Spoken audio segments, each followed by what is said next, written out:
The Cats of Ulthar by H.P. Lovecraft. It is said that in Ulthar, which lies beyond the river Sky, no man may kill a cat. And this I can verily believe, as I gaze upon him who sitteth purring before the fire. For the cat is cryptic and close to strange things, which men cannot see. He is the soul of antique Egyptus, and bearer of tales from forgotten cities in Meroe and Ophir. He is the kin of the jungle's lords, and heir to the secrets of hoary and sinister Africa. The Sphinx is his cousin, and he speaks her language, but he is more ancient than the Sphinx, and remembers that which she hath forgotten. In Ulthar, before ever the burgesses forbade the killing of cats, there dwelt an old cotter and his wife who delighted to trap and slay the cats of their neighbors. Why they did this I know not, save that many hate the voice of the cat in the night, and take it ill that cats should run stealthily about yards and gardens at twilight. But whatever the reason, this old man and woman took pleasure in trapping and slaying every cat which came near to their hovel. And from some of the sounds heard after dark, many villagers fancied that the manner of slaying was exceedingly peculiar. But the villagers did not discuss such things with the old man and his wife, because of the habitual expression on the withered faces of the two, and because their cottage was so small and so darkly hidden under spreading oaks at the back of a neglected yard.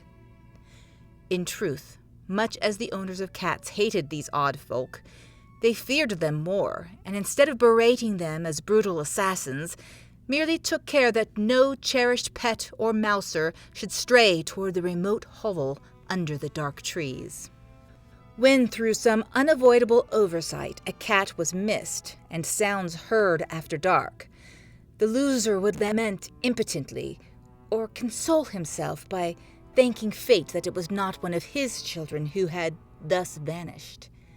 For the people of Ulthar were simple, and knew not whence it is all cats first came. One day a caravan of strange wanderers from the south entered the narrow, cobbled streets of Ulthar. Dark wanderers they were, and unlike the other roving folk who passed through the village twice every year. In the marketplace they told fortunes for silver, and bought gay beads from the merchants. What was the land of these wanderers none could tell, but it was seen that they were given to strange prayers, and that they had painted on the sides of their wagons strange figures with human bodies and the heads of cats, hawks, rams, and lions. And the leader of the caravan wore a headdress with 2 horns, and a curious disc betwixt the horns. There was in this singular caravan a little boy, with no father or mother, but only a tiny black kitten to cherish. The plague had not been kind to him, yet had left him this small furry thing to mitigate his sorrow, and when one is very young, one can find great relief in the lively antics of a black kitten. So the boy, whom the dark people called Meanies, smiled more often than he wept as he sat playing with his graceful kitten on the steps of an oddly painted wagon. On the 3rd morning of the wanderer's stay in Ulthar, Meanies could not find his kitten, and as he sobbed aloud in the marketplace, certain villagers told him of the old man and his wife, and of sounds heard in the night.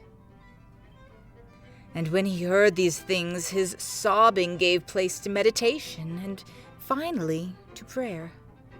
He stretched out his arms toward the sun and prayed in a tongue no villager could understand, though indeed the villagers did not try very hard to understand, since their attention was mostly taken up by the sky and the odd shapes the clouds were assuming. It was very peculiar, but as the little boy uttered his petition, there seemed to form overhead the shadowy, nebulous figures of exotic things, of hybrid creatures crowned with horn-flanked discs. Nature is full of such illusions to impress the imaginative. That night the wanderers left Ulthar and were never seen again. and the householders were troubled when they noticed that in all the village there was not a cat to be found. From each hearth the familiar cat had vanished. Cats large and small, black, gray, striped, yellow, and white. Old Cranon, the burgomaster, swore that the dark folk had taken the cats away in revenge for the killing of Mini's kitten, and cursed the caravan and the little boy. But Nith, the lean notary, declared that the old cotter and his wife were more likely persons to suspect, for their hatred of cats was notorious and increasingly bold.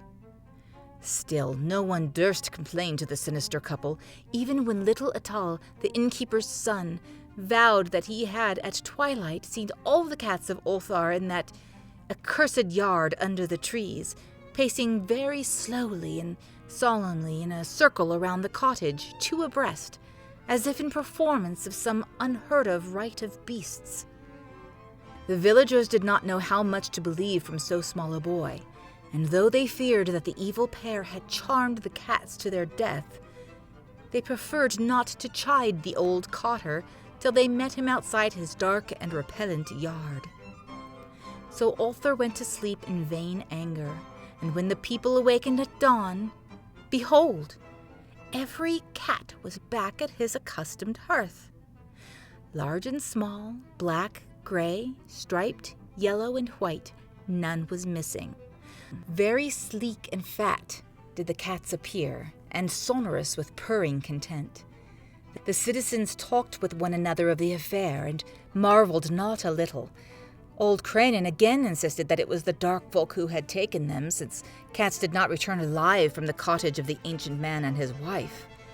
But all agreed on one thing, that the refusal of all the cats to eat their portions of meat or drink their saucers of milk was exceedingly curious. And for 2 whole days the sleek, lazy cats of Ulthar would touch no food, but only doze by the fire or in the sun. It was fully a week before the villagers noticed that no lights were appearing at dusk in the windows of the cottage under the trees. Then the lean Nith remarked that no one had seen the old man or his wife since the night the cats were away. In another week, the burgomaster decided to overcome his fears and call at the strangely silent dwelling as a matter of duty, though in so doing he was careful to take with him Shang the blacksmith and Thul the cutter of stone as witnesses. And when they had broken down the frail door, they found only this: 2 cleanly picked human skeletons on the earthen floor, and a number of singular beetles crawling in the shadowy corners. There was subsequently much talk among the burgesses of Ulthar. Zath the coroner disputed at length with Nith the lean notary, and Cranon and Shang and Thul were overwhelmed with questions. Even little Atal, the innkeeper's son, was closely questioned and given a sweetmeat as reward. They talked of the old cotter and his wife, of the caravan of dark wanderers, of small Menes and his black kitten, of the prayer of Menes and of the sky during that prayer, of the doings of the cats on the night the caravan left, and of what was later found in the cottage under the dark trees in the repellent yard. And in the end, the burgesses passed that remarkable law which is told of by traders in Hathig and discussed by travelers in Near, namely, that in Ulthar no man may kill a cat.